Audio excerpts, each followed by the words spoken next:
de cuna para los niños más chiquitos, bebitos y niños chiquititos, y eso también tiene que ver con la discreción de los padres. Vaya, nosotros damos la bienvenida a los niños en todo el culto, sin embargo, para los pequeños ahí está este servicio. Por otro lado, también quisiera decirles, si nos visita, que estamos, o no ha estado en la iglesia durante un tiempo, estamos exponiendo la carta del apóstol Pablo, carta del apóstol Pablo a los Corintios.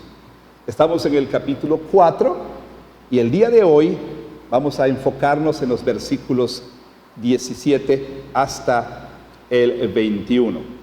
Ese será el texto del sermón, pero antes permítame sugerirle y hacer de su conocimiento quizá un par de recursos. Tenemos esta serie grabada, pues tenemos el audio y también tenemos los videos.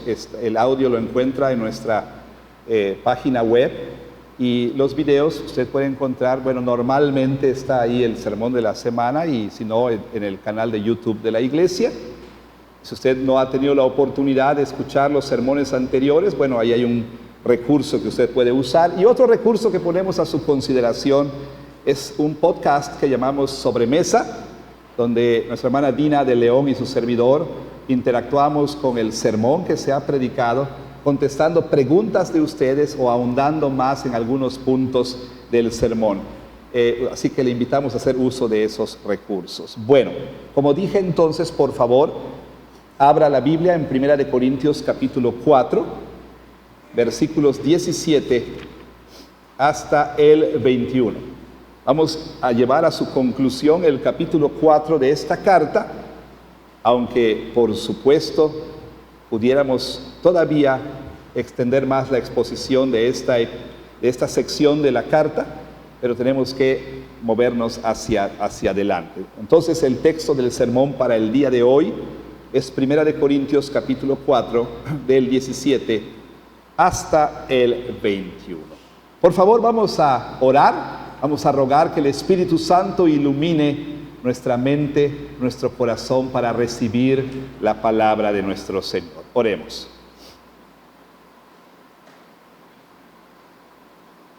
Te damos gracias, Señor, porque hace unos momentos escuchamos la lectura de tu santísima palabra. Ahora, Señor, el predicador ha de exponer este texto. Y precisamente por eso estamos pidiéndote, por la obra de tu Espíritu Santo, en el predicador, para que al abrir su boca de ella no salgan opiniones, no salgan comentarios humanos, de sabiduría humana, sino que lo que salga de su boca sea tu palabra, la palabra que fue escrita por el apóstol Pablo, esa palabra que salió de tu boca, que por obra del Espíritu Santo Pablo escribió de manera inerrante. Señor, entonces te pedimos que le des esa gracia al predicador de exponer fielmente las Sagradas Escrituras. Y a nosotros concédenos la gracia de escuchar con atención. Sabemos que escuchar es trabajo duro. Hay decenas o cientos de distracciones. Por supuesto, la obra del maligno que no quiere que escuchemos tu palabra, nuestro propio pecado y distracciones propias de ser criaturas. Te rogamos que podamos sobreponernos a todas ellas y con diligencia podamos escuchar atentamente la exposición de tu palabra. Rogamos entonces que el resultado sea gloria a tu nombre, Señor, al llevar a aquel que no es creyente a ser confrontado con su necesidad de arrepentirse de sus pecados y de entregar su vida a Jesucristo. Pero también al llevar a los creyentes a la obediencia a tus mandamientos. Señor, te rogamos que corrijas lo que haya de ser corregido, lo que deba ser corregido, Señor. Y también, Señor, que consueles al que necesita ser consolado. Te lo pedimos, Señor, en el nombre de Jesús, todo esto para tu gloria. Amén. Hace algún tiempo ocurrió un suceso que captó la atención de los principales medios de comunicación.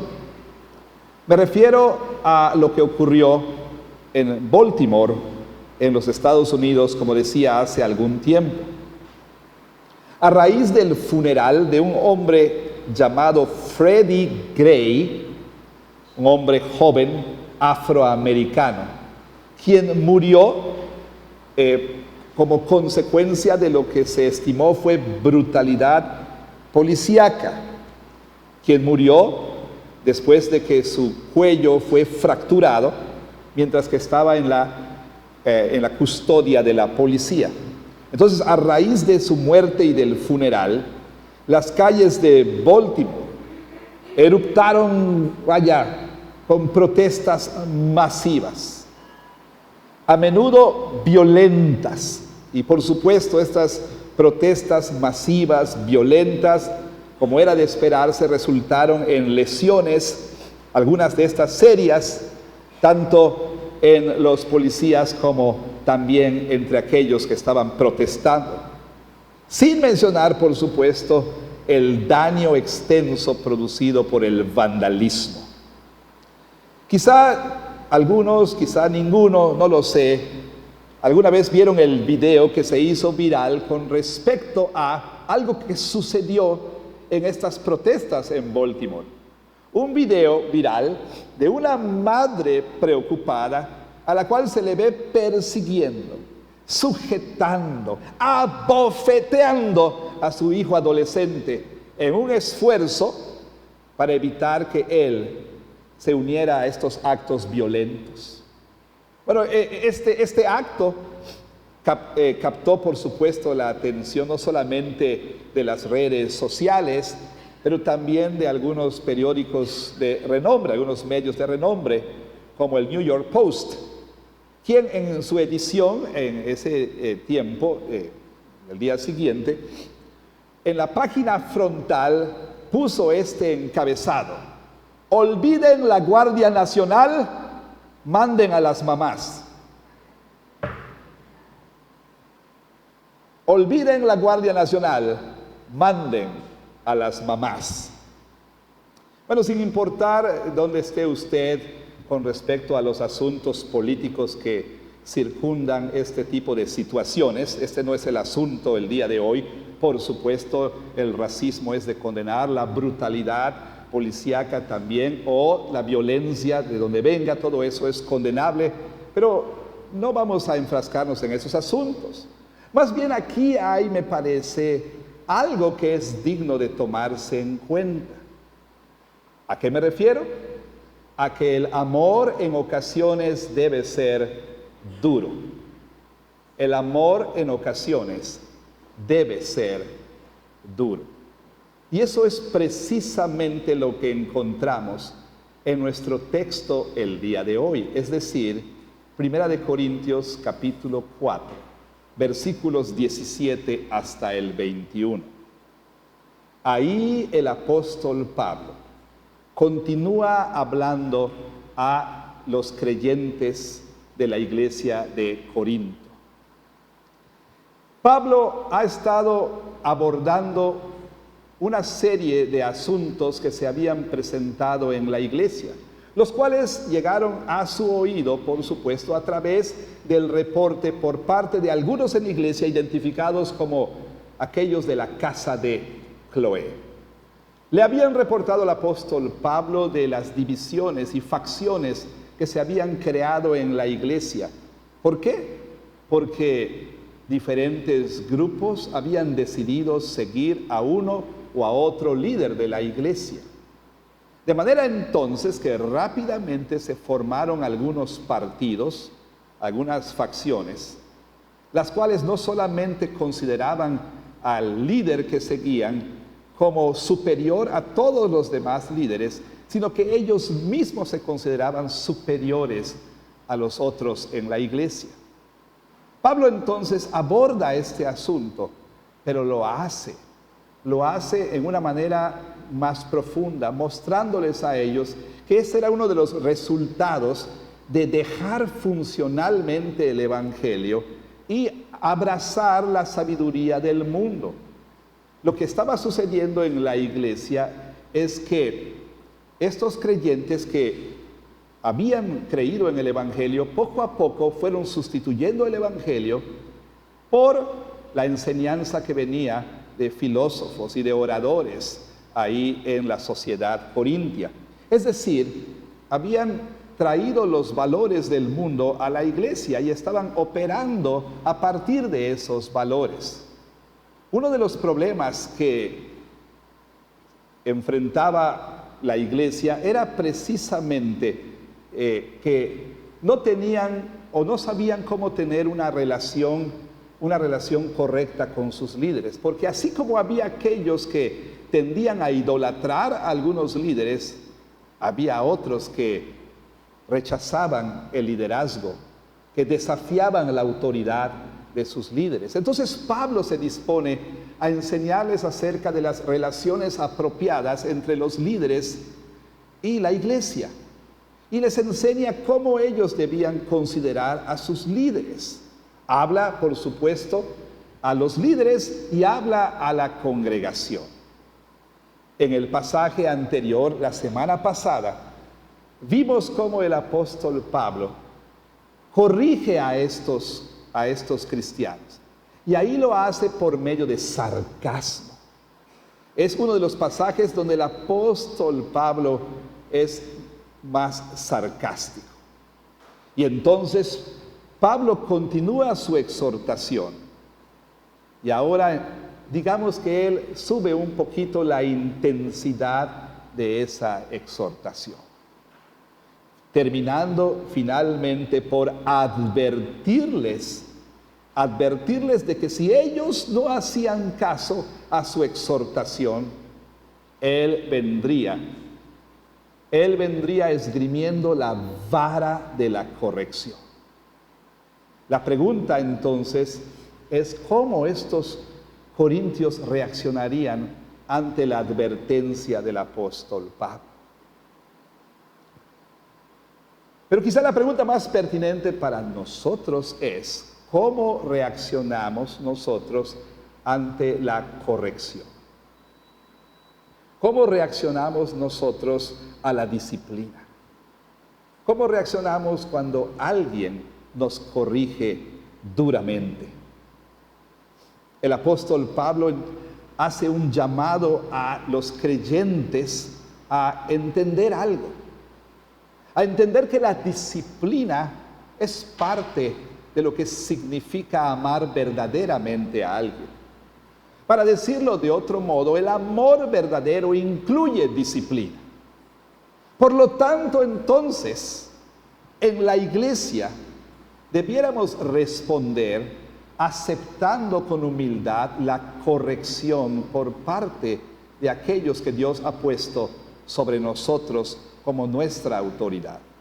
Me refiero a varios niveles de autoridad. Me refiero, por supuesto, a que los hijos debieran responder sometiéndose con humildad a la corrección de sus padres. Los cónyuges, por supuesto, debieran observar esta sumisión mutua. Sin embargo, en el orden de autoridad que Dios ha establecido, la mujer debiera responder en humildad, con mansedumbre, ante el liderazgo de su esposo, proveyendo, por supuesto, siempre y cuando éste esté de acuerdo a lo que el Señor enseña. Y claro, para todos nosotros el llamado es el responder mediante una sumisión humilde a la corrección amorosa de nuestros líderes. ¿Cómo este texto nos muestra que el amor a veces debe ser duro? ¿Cómo este texto ilustra esa verdad? Vayamos pues entonces al pasaje para entender cómo 1 Corintios capítulo 4 versículos 17 al 21, nos enseña que el amor debe de ser duro en ocasiones. Note conmigo, por favor, que el apóstol Pablo continúa lo que ha venido diciéndoles a los corintios. Él les ha dicho en el versículo 14 que lo que les había escrito, o sea, la carta en sí, tomemos la carta como un todo, no era para avergonzarles. Él no tenía ese propósito, sino para amonestarles como a hijos amados, para advertirles, eso quiere decir amonestarles, como a hijos amados. Dice Pablo, porque aunque ustedes tengan 10,000 años en Cristo, no tendrán muchos padres, pues en Cristo Jesús yo les engendré por medio del Evangelio. Noten que el apóstol Pablo, quien ha usado diferentes figuras para referirse a los líderes de la iglesia, ha hablado de los líderes, por ejemplo, como aquellos que siembran la semilla, como aquellos que riegan la semilla, como aquellos que son constructores del templo espiritual, y también ha hablado de ellos como los remeros de la cubierta de más abajo, como los administradores de una casa. Ahora habla acerca de los líderes como padres espirituales. Pablo dice, ustedes son mis hijos amados. ¿Por qué? Porque yo les engendré en el Evangelio. Ustedes tendrán muchos ayos, dice, pero solamente un padre. ¿Qué es eso de muchos ayos? Bueno, la palabra ayo describe a alguien que se conocía o era conocido como un pedagogo. Un pedagogo era aquel que era contratado por el padre de familia para encargarse de la crianza, de la educación particularmente de los hijos. Este pedagogo, por ejemplo, acompañaba literalmente a los niños a la escuela, los regresaba a casa y estaba pendiente de que ellos hicieran todas las tareas, etcétera, etcétera. Algunos, dicho sea de paso, dicen que a lo mejor Pablo continúa la ironía aquí. ¿Por qué? Porque quizás recordará que en el capítulo 3, el apóstol Pablo se ha referido a ellos, ¿sí? Como niños, como infantes en Cristo. Y quizá entonces dicen algunos que tal vez él estaría hablando irónicamente diciendo, miren, ustedes tenían muchos pedagogos porque son infantes en Cristo, pero cualquiera que sea el caso, Pablo está diciendo, es cierto, cuando yo me fui, ustedes estuvieron a cargo de varios líderes. Ustedes tendrán varios líderes, tendrán muchos líderes, 10,000 líderes, pero solamente tienen un padre en la fe. Yo soy su padre en la fe, yo les engendré en el Evangelio, dice el apóstol Pablo. ¿Qué quiere decir con esto? Bueno, que mientras que, por supuesto, aquel que produce el nuevo nacimiento, aquel que engendra verdaderamente hijos espirituales es Dios a través de su Espíritu Santo, implantando su palabra en nuestro corazón. Dios también hace uso de medios humanos, es decir, usa personas para llevar a otros a los pies de Cristo. Es decir, cuando alguien comparte el Evangelio con una persona y le conduce entonces a Cristo, bueno, puede decirse por extensión que esa persona se convierte en el padre espiritual del otro que ha recibido al Señor Jesús como su Señor y Salvador. Pablo dice, yo soy su padre en el Evangelio, yo les engendré y ustedes para mí son hijos amados.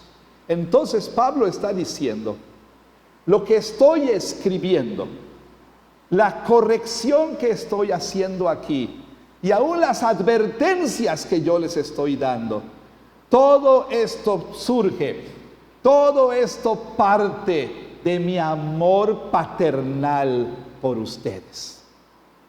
Pablo quiere dejar bien en claro que esa es su motivación y que su propósito no es avergonzarles, sino que ellos puedan andar conforme al Evangelio. Y entonces, después de llamarles a imitarle, como vimos la semana pasada, en el versículo 17 Pablo dice esto, Por esto mismo, ¿qué? Bueno, por lo que él ha dicho antes, les he enviado a Timoteo, que es mi hijo amado y fiel en el Señor, el cual les recordará mi proceder en Cristo, de la manera que enseño en todas partes y en todas las iglesias. Pablo les dice, bueno, no puedo ir ahora a ustedes, no me es posible, pero voy a hacer lo segundo mejor, y esto es enviarles a Timoteo. Noten cómo describe Pablo a Timoteo. Lo describe como su hijo amado y fiel en el Señor. Una vez más, el apóstol Pablo está usando este lenguaje. Timoteo para Pablo era su hijo amado, su hijo espiritual amado. Y dicho sea de paso, y vale la pena entonces una nota aquí, una nota que tiene que ver con lo que estamos diciendo, aunque no es parte del tema principal de esta mañana, pero vale la pena prestar atención a lo siguiente. El apóstol Pablo habla de tener hijos espirituales. Los corintios eran sus hijos espirituales. Timoteo era su hijo espiritual. Él había tenido el gozo de verlos nacer de nuevo por la obra del Espíritu Santo. Él tuvo la dicha de presenciar el nuevo nacimiento de estas personas. La pregunta para nosotros, y creo que es pertinente, creo que es válida, es la siguiente: ¿tiene usted la dicha de ser el padre o la madre espiritual de alguien? ¿Habrá alguien en su vida a quien usted puede llamarle y de quien puede decir, este es mi hijo espiritual, mi hijo amado en la fe? ¿Habrá alguien a quien usted personalmente llevó a los pies de Jesús? ¿Qué quiero decir con esto? Alguien a quien usted le habló el evangelio y le condujo amorosamente a creer en el Señor Jesucristo.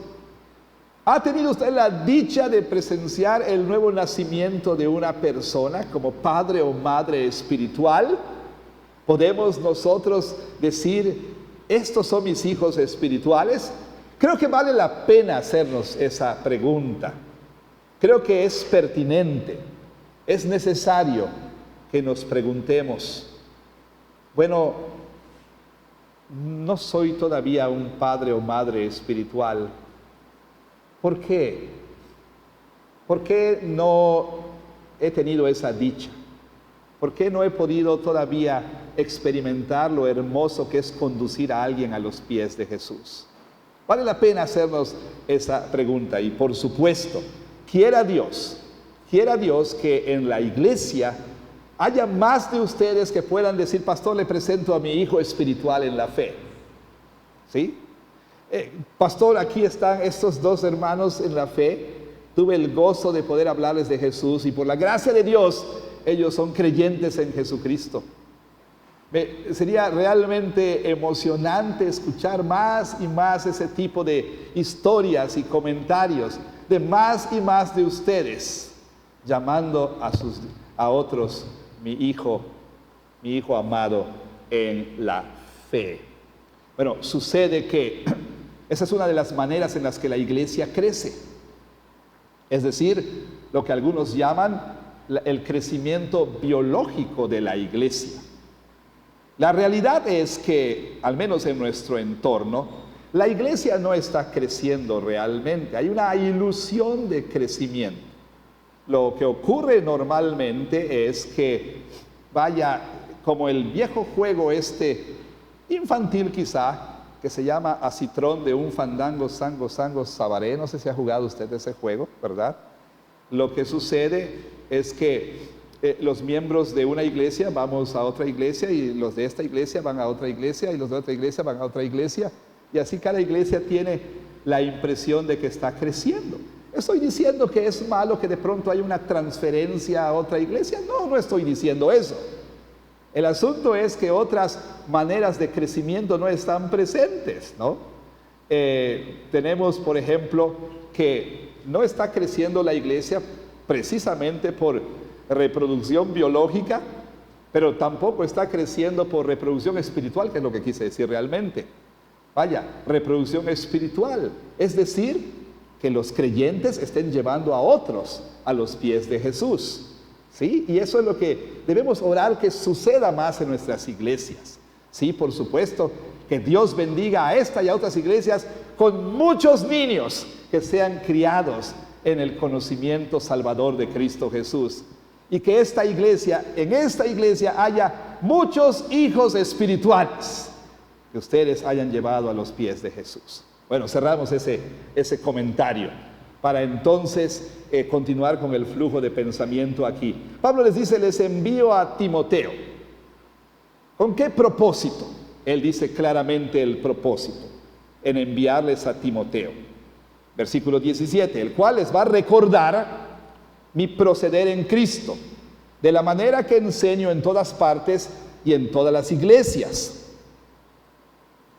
La Reina Valera traduce proceder, mi proceder en Cristo, pero otras versiones lo ponen quizá de una mejor manera, es decir, mi camino de vida literalmente. Así es como el verbo debe traducirse, o la palabra, mejor dicho, mi camino de vida, la forma en que yo vivo. Y esto es interesante porque Pablo está diciendo a estos corintios que la vida cristiana es una forma de vida. La vida cristiana es un camino, ¿sí? Es un sendero que recorremos, es una manera de vivir. Y él mismo ha modelado para ellos la vida cristiana. Por eso es que él les llama a imitarles. Pero también dice, Timoteo les va a recordar mi manera de vivir, la forma en que yo he vivido. Y específicamente el apóstol Pablo les va a decir, bueno, que la vida cristiana no solo es hablar, también es hacer. La vida cristiana no solamente son palabras, consiste en acciones. Las acciones deben acompañar a las palabras y las acciones deben encajar muy bien con las palabras. Dice, yo he enviado a Timoteo para que les recuerde mi forma de proceder, mi camino de vida y también que les muestre, que les diga que es la manera en que yo actúo en todos lados y es la manera en que yo enseño en todos lados, o sea, hay integridad en mi mensaje y en mi vida. Ahora, ciertamente el apóstol Pablo más adelante en el capítulo 16 expresa cierto temor al enviar a Timoteo. Y esto dice en 1 Corintios capítulo 16. Más adelante dice esto el apóstol Pablo. Vea usted, por favor, específicamente el apóstol Pablo va a referirse a que Timoteo quizá, bueno, era tímido y que él estaba preocupado porque ellos lo recibieran como debía ser. Dice así, versículo 10, y si llega Timoteo, miren que esté con ustedes con tranquilidad, porque él hace la obra del Señor así como yo. En sus cartas personales, las llamadas cartas pastorales, a Timoteo, Pablo exhorta a Timoteo, anima a Timoteo varias veces, le recuerda que el Señor no nos ha dado espíritu de cobardía, sino de poder, amor y dominio propio.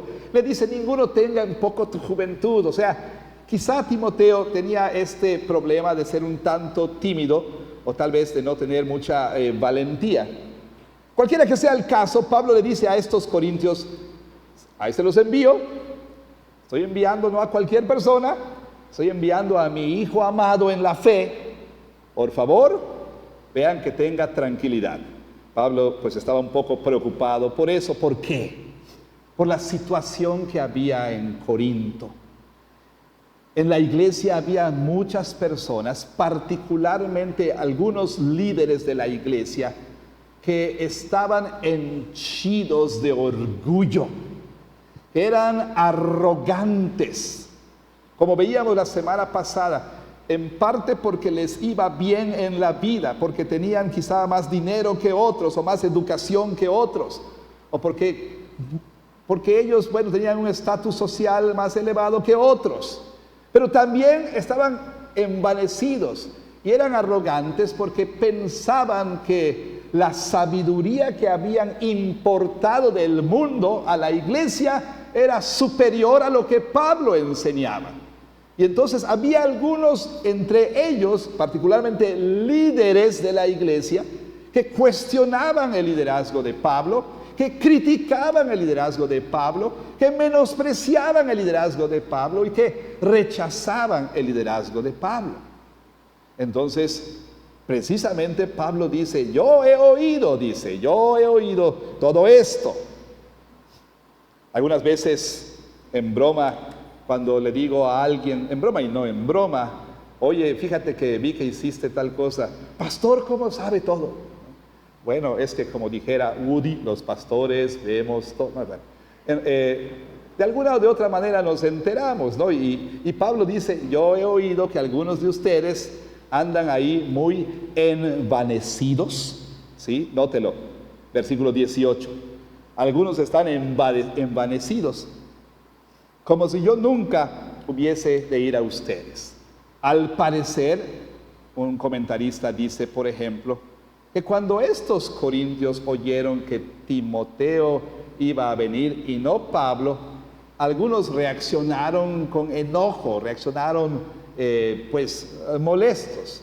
No tanto porque Pablo les estaba privando de su visita, porque de alguna manera como que les estaba insultando, ¿no? Ni siquiera considera que somos dignos de que él venga aquí. Vaya, ¿qué se cree? ¿Por qué no se envía Robin? ¿Por qué no viene Batman? ¿No? Y ese era el reclamo. Otros decían, bueno, que va a venir Pablo, que siempre sí viene. Y algunos decían, Pablo es un león ahí cuando escribe cartas lejos, pero cuando viene es un menino, es un gatito. Así de lejos ruge, aquí nada más ronronea. ¿Y esto por qué? Porque como él mismo dice, en su primera visita había ido a ellos en debilidad, en temor y temblor, y Pablo entonces fue comparado con los oradores y filósofos y lo vieron pues realmente muy débil junto a esos otros comunicadores y filósofos. Entonces tenían esta idea de que Pablo, ¿cuál persona del siglo XXI, que es muy valiente detrás de su teclado, ¿verdad? O detrás, con sus pulgares, muy valiente para decir cosas en X o en Twitter o en tal red social, cosas que no se atrevería a decir de frente, ¿no? Y eso es algo que sabemos todos, ¿verdad? Cómo la gente en las redes sociales se envalentona y se dicen de todo el uno al otro, pero cuando están de frente, nomás no. Bueno, esto era lo que algunos decían, ni te preocupes, Pablo es una cosa cuando está lejos, pero cuando está aquí con nosotros, no pasa nada. Y Pablo dice, bueno, versículo 18, algunos están envanecidos, como si yo nunca hubiese de ir a ustedes. Bueno, pero iré pronto a ustedes. Imagínense ustedes a los corintios recibiendo esta carta, ¿no? Pero iré pronto a ustedes. Y ustedes quizá pueden anticipar cuál era la respuesta de algunos. Uy, qué miedo, ¿no? Mira cómo estoy temblando. Quizá algunos respondieron de esa manera. Y Pablo dice, voy a ir a ustedes pronto, si el Señor quiere. Y entonces conoceré no las palabras, sino el poder de los que andan envanecidos. Porque el reino de Dios no consiste en palabras, sino en poder. ¿Qué les dice el apóstol Pablo?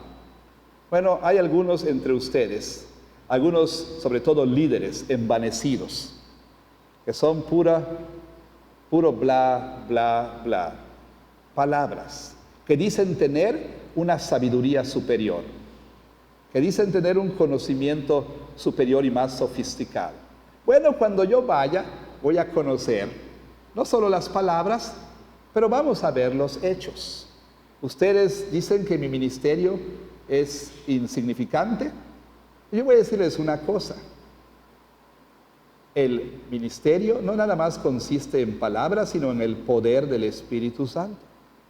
Y vamos a ver si aquellos de ustedes que dicen ser superiores, realmente el poder del Espíritu Santo acompaña su ministerio. Como en mi caso, dice el apóstol Pablo.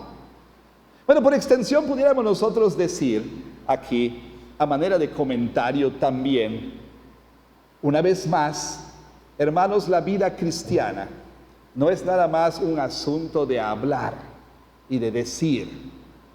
De decir, para empezar, soy cristiano. Mi vida diaria, mi vida cotidiana debe acompañar y debe encajar muy bien con esa afirmación de ser cristiano. Por otro lado, podemos como ejemplo mencionar que en la iglesia siempre habrá aquellos que hablan, ¿sí? Para decirlo coloquialmente, aquellos que cual gallinas nomás cacaraquean, pero ni un huevo ponen. O sea, aquellos que siempre están diciendo, hubiera estado mejor esto, ¿no? Hubiera estado mejor aquello, o hubiera resultado mejor, pero nunca los ves acompañar sus palabras con acciones, ¿sí? No solamente, por supuesto, está el asunto de pretender ser cristiano, cuando en nuestra vida no se refleja el poder transformador del Espíritu Santo. Noten, el reino de Dios no consiste en palabras, sino en poder. Si alguien realmente ha experimentado la obra regeneradora del Espíritu Santo, debe estar experimentando el poder transformador del Señor a través de su Espíritu.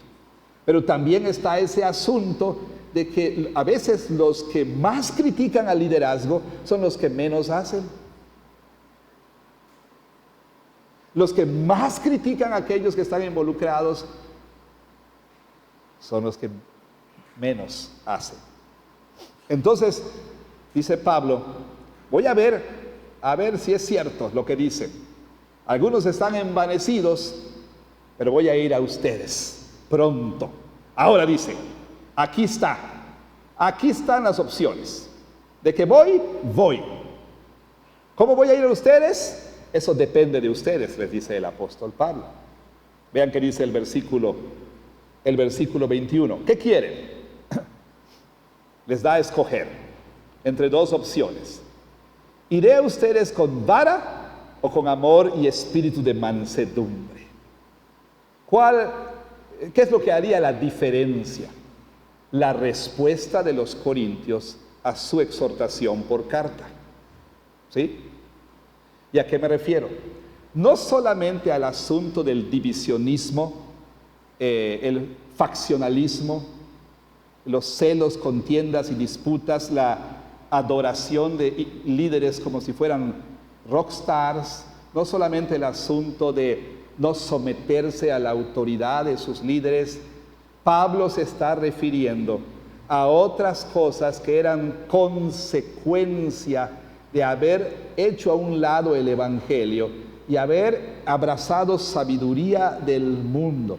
Era el resultado de estar entendiendo mal el evangelio o de combinar el evangelio con la sabiduría del mundo. Me refiero a todo lo que él va a empezar a decir a partir del capítulo 5. Es decir, por causa del mal ejemplo de algunos líderes y por causa de que algunos mismos de los creyentes estaban prestando atención a sabiduría del mundo, ellos empezaron a practicar sin vergüenza alguna cosas como incesto, como inmoralidad sexual. Empezaron a demandarse legalmente los unos a los otros. O sea, en pocas palabras, empezaron a conducirse otra vez, ¿sí?, como corintios y no como cristianos. Y entonces el apóstol Pablo dice, si ustedes no reciben esta exhortación y si ustedes no obedecen mi exhortación, entonces voy a ir a ustedes con vara. Pero si por el contrario ustedes se arrepienten de estas cosas que están practicando y las abandonan y empiezan a andar conforme al Evangelio, iré a ustedes, dice, con amor y espíritu de mansedumbre. Ahora, hay que tener mucho cuidado aquí, porque en realidad el asunto que Pablo les da a escoger no es entre disciplina o no disciplina, sino más bien el asunto es qué clase de disciplina van a recibir. Ese era el asunto, ¿sí? No está diciendo o disciplina o no disciplina, sino qué disciplina recibirían. Pero por otro lado, también tenemos que tener mucho cuidado aquí, porque nosotros podemos pensar que hay una antítesis también entre ser gentil, amoroso, manso y ejercer disciplina más dura. En otras palabras, podemos pensar, y esto por el espíritu de la época en el que vivimos, que la disciplina, ¿sí?, no es, digamos, fruto del amor, que la disciplina no es una expresión de amor, cuando en realidad lo es. Y es que, como decía, pensemos, por ejemplo, en esta esfera de la vida, la paternidad. A partir de los años 60 se empezó a ver culturalmente en el occidente un cambio sociocultural, una gravitación hacia el amor a uno mismo.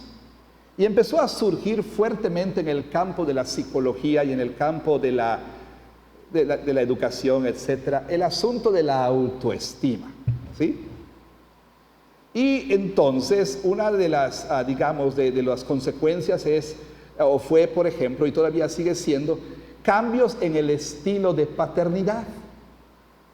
¿En el sentido de qué? De que muchos padres mileniales y postmileniales han rechazado la disciplina de sus hijos en favor de, digamos, otro entendimiento de crianza. Una crianza colaborativa en el que padres e hijos discuten la disciplina que va a ejercerse en casa, ¿no? Por ejemplo. Y si bien hay mucho que decir, nada más permítame decirle, bueno, que una de las consecuencias ha sido la desaparición de la vara de corrección en muchos de los hogares. Ahora, por favor, paréntesis, tampoco estoy diciendo que la única manera de ejercer ese tipo de disciplina es con su varita y sobre todo varita que compra en la librería cristiana con su proverbio escrito ahí. O sea, no estoy diciendo eso, ¿sí? La chancleta puede ser válida, ¿no? Así, al más puro estilo yucateco. Pero el punto es que la disciplina física, pues, es lo que estoy diciendo, ha desaparecido de la paternidad de estas generaciones postmileniales. Como dijeran en otros lares en nuestro país, que es que porque vas a dañar su autoestima y vas a traumatizar al niño. Ahora, es cierto que hay abusos, es cierto que hay padres violentos y demás, eso es cierto. Quizá algunos de ustedes ahora están evocando esos momentos cuando pues su progenitor les pegó con el cable o con lo que encontró por ahí de manera violenta. Eso es deplorable, por supuesto, claro que sí. Pero que, digámoslo así, un policía sea corrupto, no por eso vas a eliminar toda la corporación policíaca, ¿no? Y entonces el asunto es que ya se desprecia el tipo de corrección físico, porque, bueno, vamos a dañar, como dijimos, psicológicamente para siempre a los niños. En el campo de la educación no puedes reprobar a nadie. ¿Por qué? Porque vas a dañar su autoestima. No puedes decirle que estuvo mal su tarea. Y si es un torneo, todos reciben medallas, porque todos son ganadores, porque todos son campeones. No sea que el niño que no recibió medalla se traume, ¿verdad? Porque él no ganó. Dejaron de dar diplomas en algunas escuelas que porque siempre los mismos sacaban diploma. Queja de los padres. Bueno, será porque los mismos estudiaban y los otros no. O sea, podemos hablar y hablar y hablar de ejemplos acerca de cómo la disciplina ha ido desapareciendo de la sociedad, pero ¿sabe qué es lo peor? Que la disciplina ha ido desapareciendo de la iglesia. La llamada tercera marca de la iglesia. ¿A qué me refiero? En la Reforma surgió esta idea de que hay tres marcas que identifican a una verdadera iglesia, las cuales son la verdadera predicación de la palabra, la correcta administración de los sacramentos y el ejercicio fiel y ordenado de la disciplina eclesiástica. Esa tercera marca está cada vez más ausente en y de las iglesias. Sobre todo de esas iglesias, llamémosle cool o chidas, ¿no? Estas iglesias que son como, y siempre lo digo así, como aquel comercial de mantequilla, la mantequilla que se llamaba, bueno, no recuerdo la marca, pero el eslogan era I can't believe it's not butter. No puedo creer que no es mantequilla. El eslogan era era una mantequilla que no es mantequilla, pero que es mejor que la mantequilla. Entonces hay iglesias que no son iglesia, pero que son mejor que la iglesia.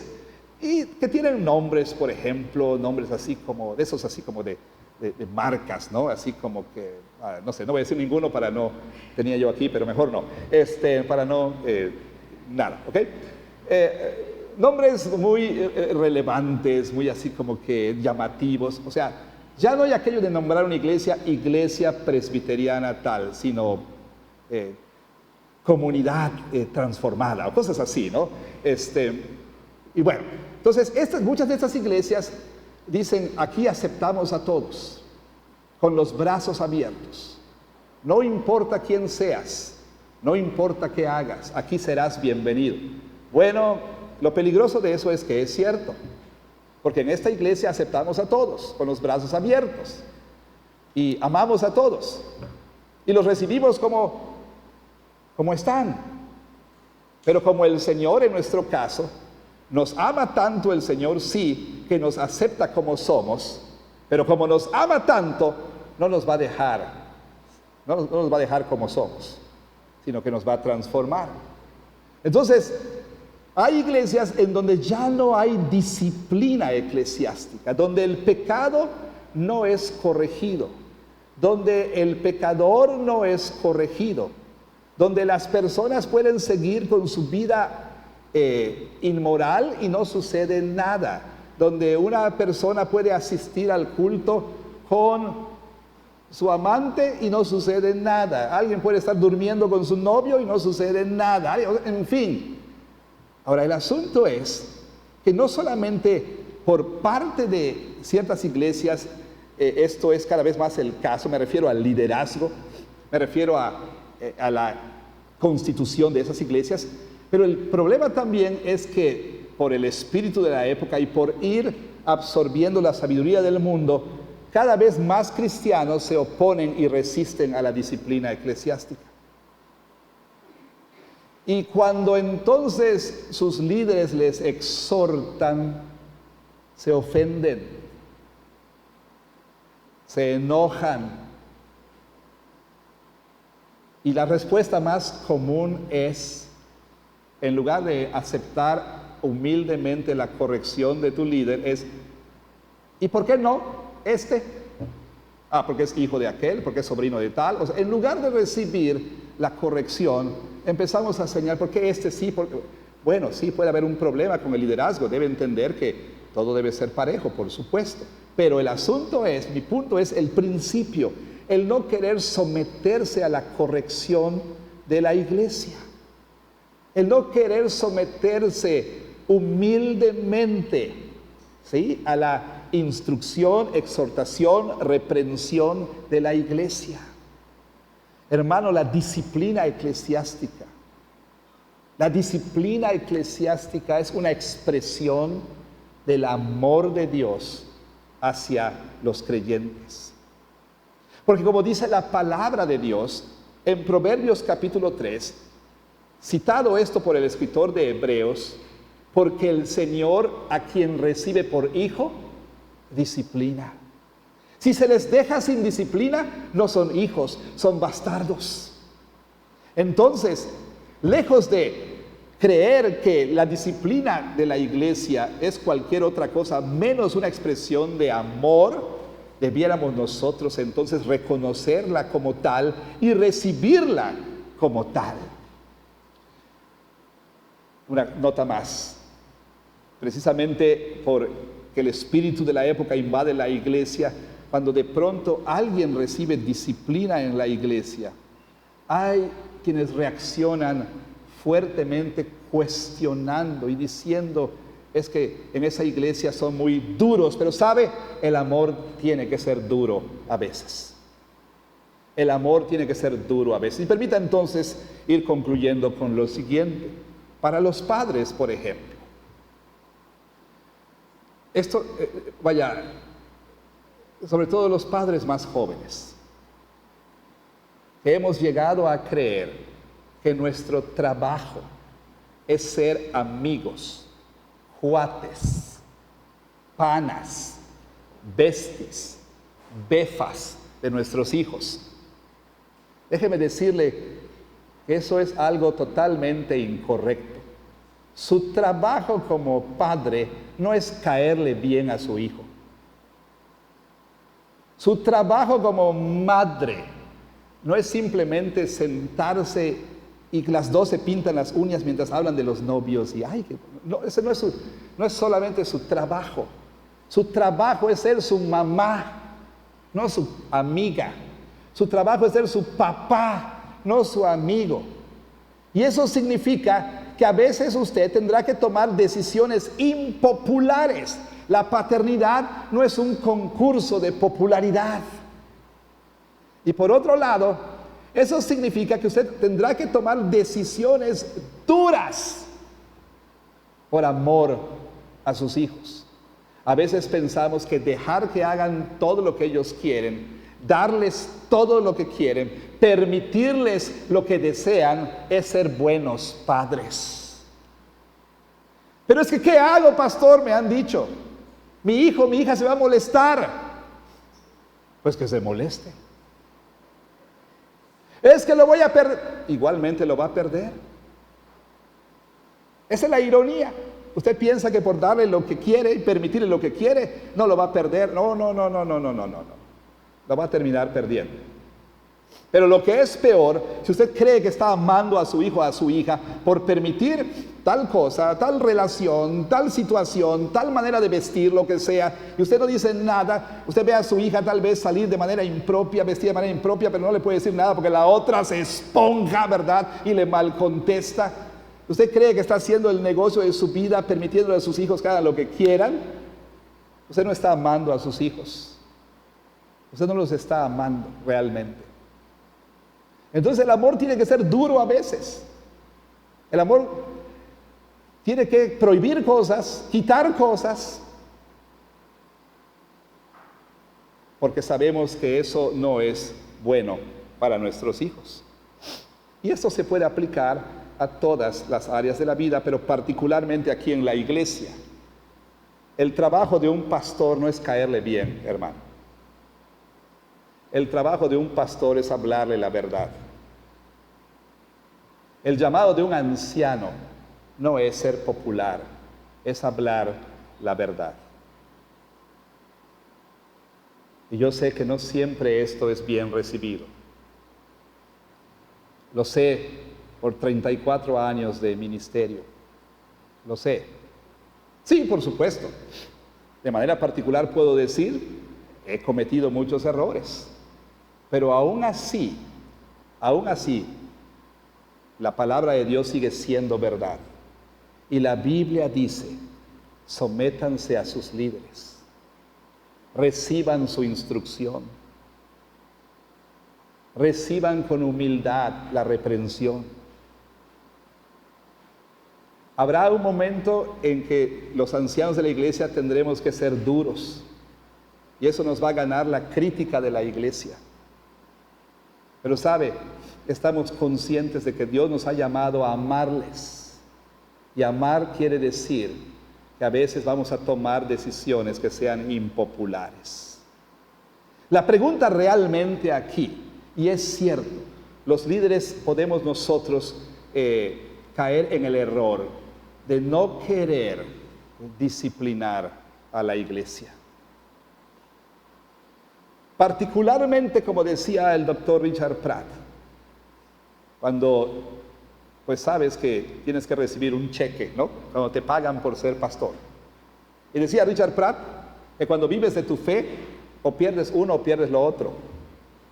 O sea, en algún momento el pastor tendrá que decir algo que no va a caerle muy bien al anciano que tal vez da más dinero en la iglesia y es el más influyente, y entonces lo van a despedir. Pero líbreme el Señor y líbrenos el Señor a todos los ancianos de por conservar nuestro empleo y por seguir siendo favorecidos con el voto de la iglesia. Líbrenos el Señor de no hablarles la verdad. Pero por otro lado, la pregunta es para usted, cuando usted oye, como el apóstol Pablo dice, voy a ir a ustedes. Voy a ir a ustedes. ¿Cómo responde usted? Cuando alguien viene a usted con amor para disciplinarlo. Cuando el consistorio le dice, sabes que tenemos que hablar contigo. ¿Cómo responde usted a la disciplina? Nuestra reacción pecaminosa de todos nosotros es precisamente rechazar y rebelarnos. Rechazar y rebelarnos. Rogamos al Señor que nos dé aquello que nosotros no podemos producir por nosotros mismos, y esto es humildad. Humildad para recibir con mansedumbre la amorosa reprensión, por más dura que sea. Porque últimamente, hermanos, el amor a veces tiene que ser duro. El hermano ha recibido una y otra amonestación.